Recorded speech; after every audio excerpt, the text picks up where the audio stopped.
So for the 6th year running, Finland has been voted the happiest country in the world. And the methodology for this is that people all around the world in different countries, they've been asked to rank their own happiness and then to explain what it is that they believe makes them happy. So what I'm going to do now is give my reaction to some of the points that the Finns made about themselves, because it's quite interesting. So before we get into this list, I think it's interesting from my perspective as a Brit living in Finland.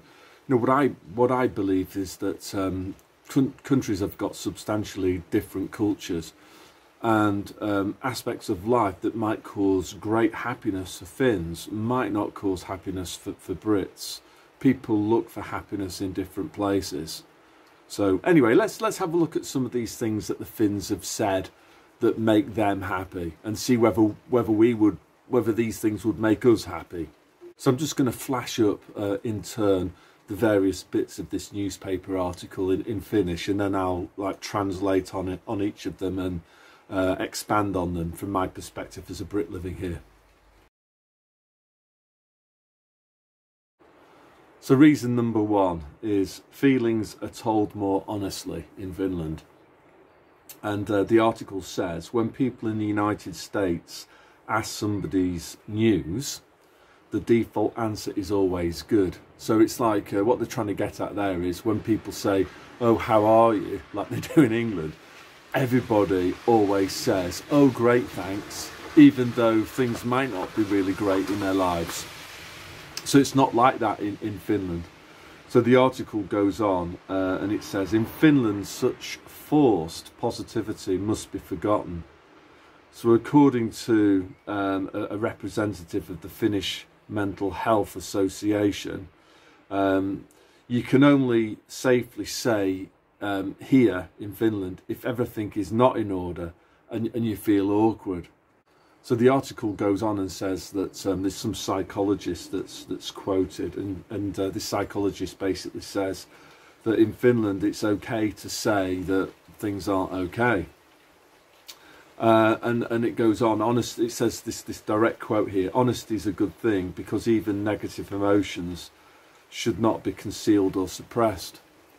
And I think that's what I was trying to get at with the last video, is that if you cover problems up and don't talk about them or just go into outright denial, nothing ever gets fixed, and that means that if you're unhappy, you'll stay unhappy. So I tend to believe that, you know, that it's a good thing in Finland. It's a good thing in Finland that people aren't politely honest, and yeah, I couldn't recommend that more. If something is wrong, you know, to say it. I must admit, I've always been a bit like that, even living in the UK, just maybe far too open for my own good sometimes. But it's just the way that I am. I don't tend to bottle things up. The second reason that's given for Finland topping the happiness rankings is that work and leisure are in balance.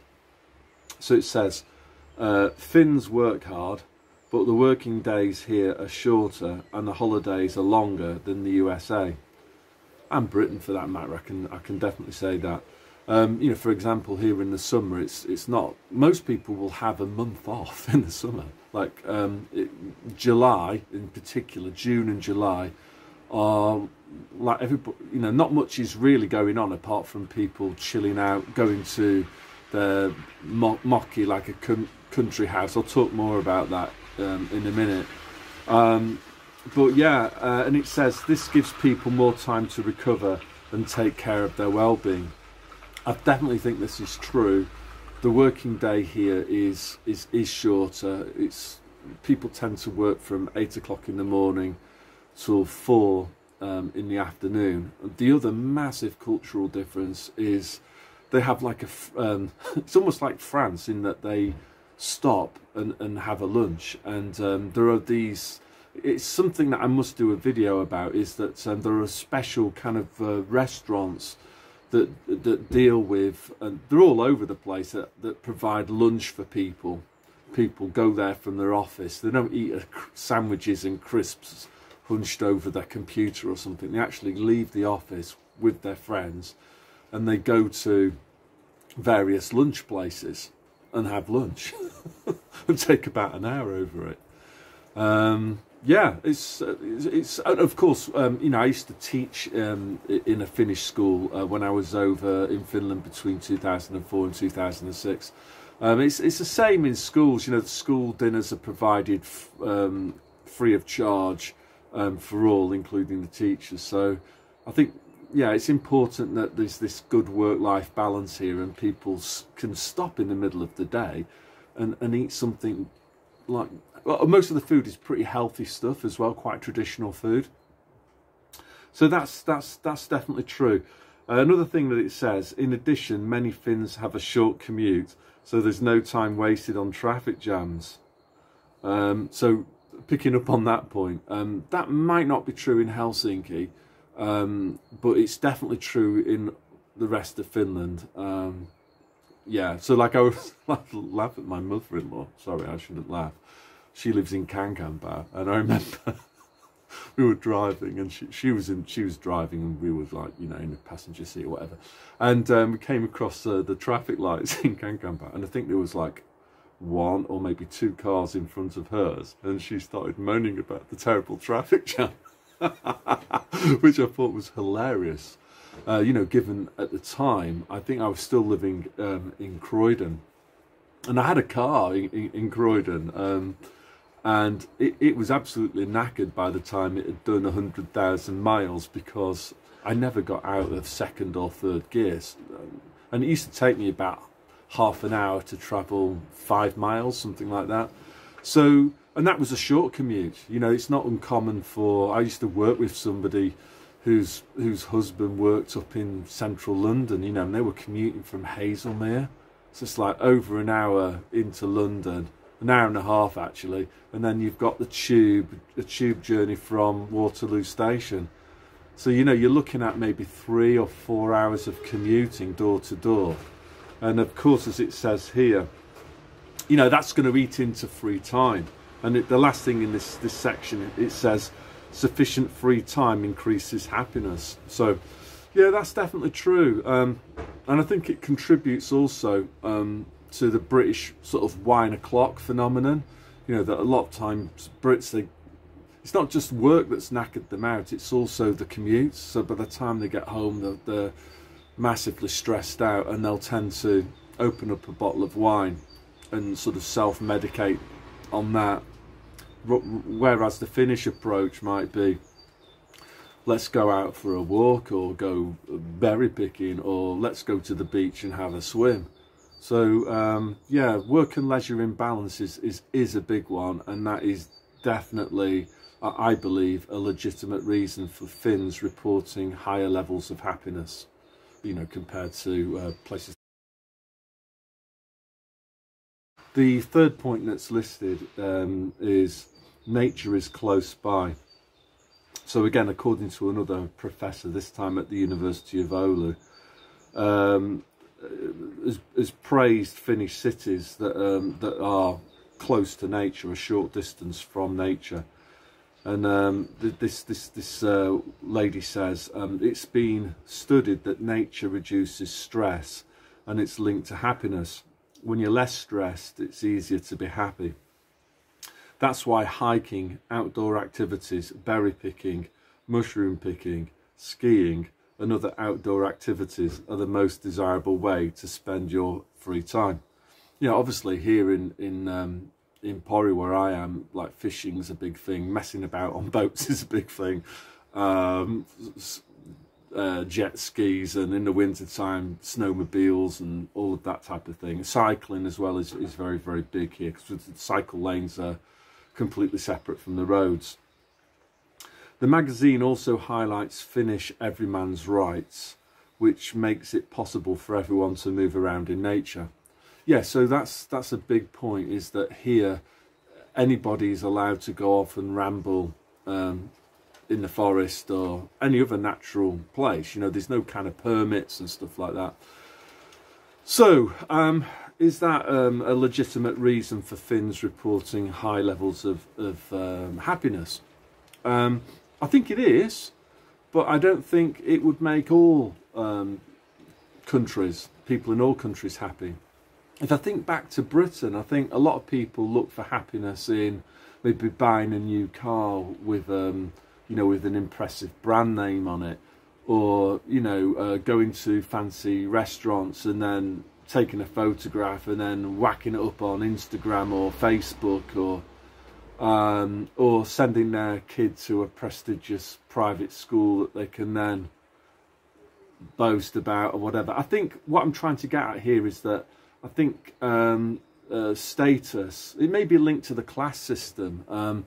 People are, I think many Brits are, their behaviour is driven by the class system and class anxiety, and they want to try to do, you know, like they might not be able to afford their house, but to heat their house, or even afford to live in it, that is.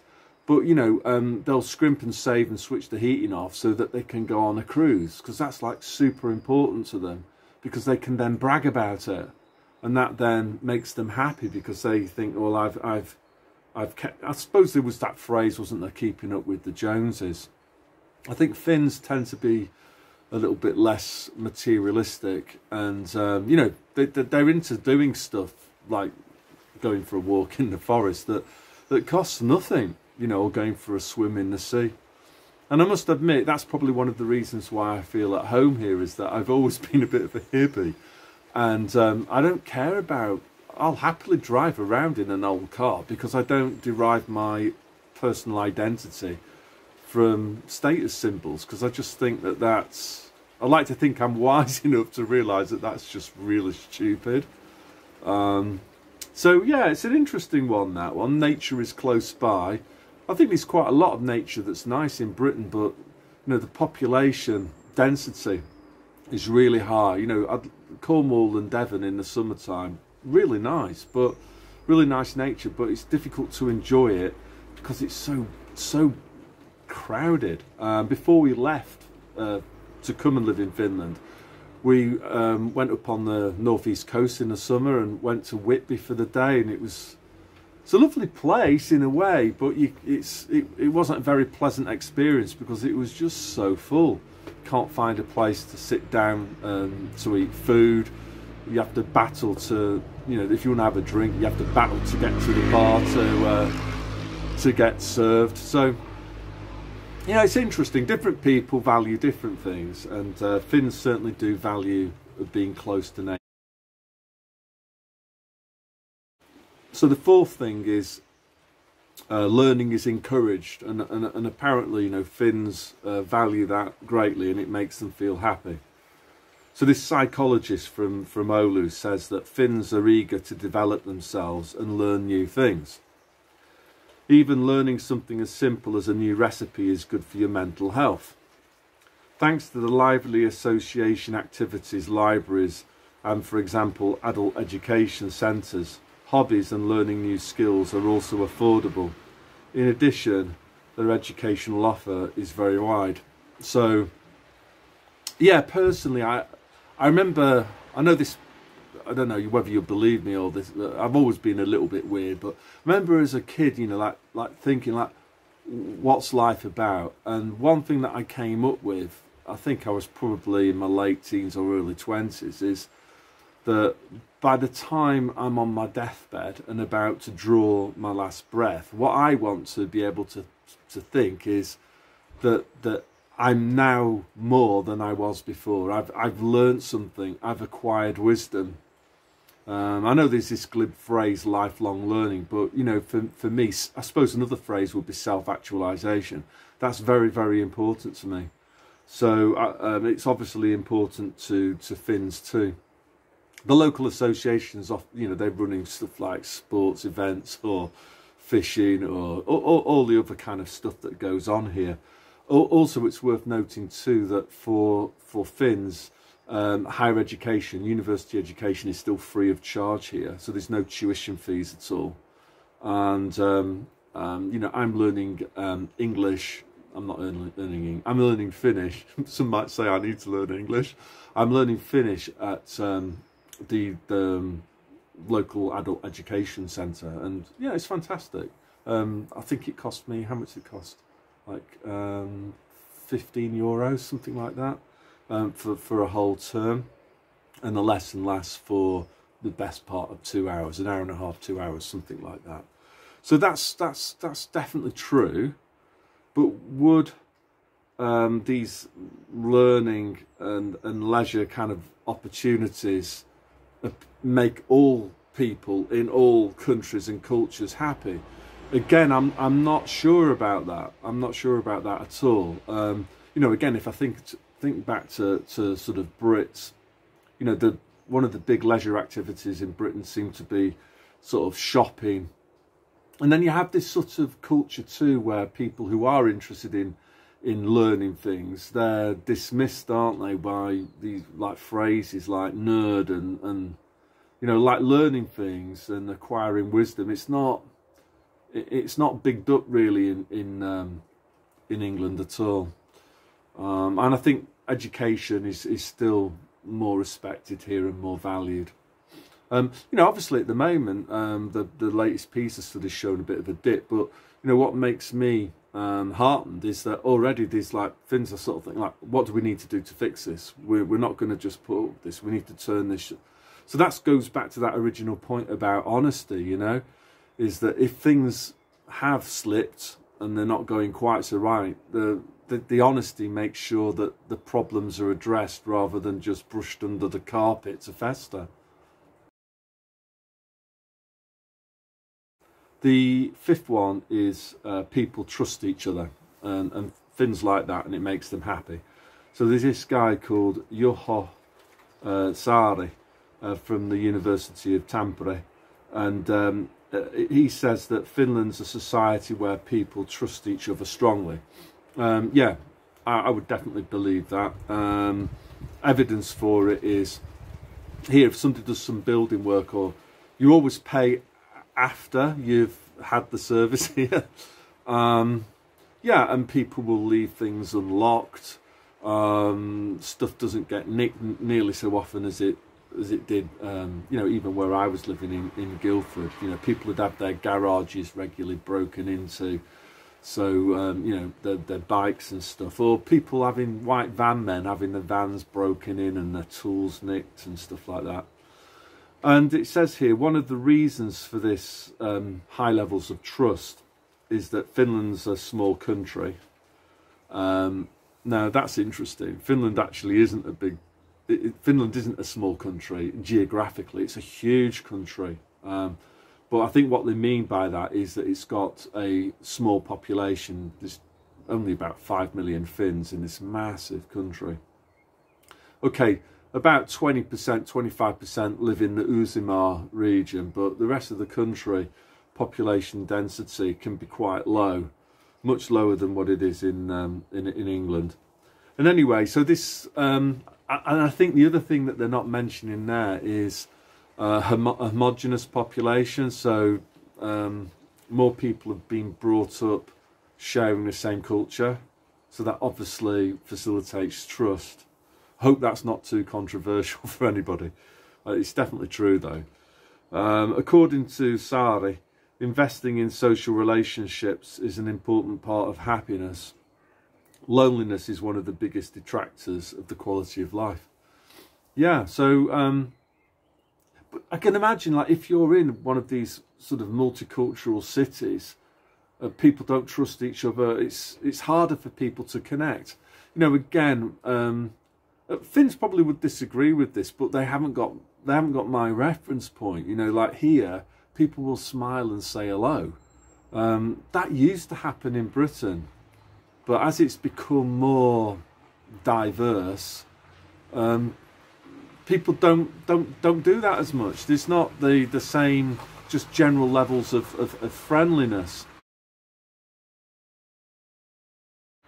And the last one's really, really interesting. Number 6, satisfaction is enough. So it says here that that Finnish happiness is more about quiet satisfaction than overflowing. It says here hilarity, but I think ecstatic joy or something.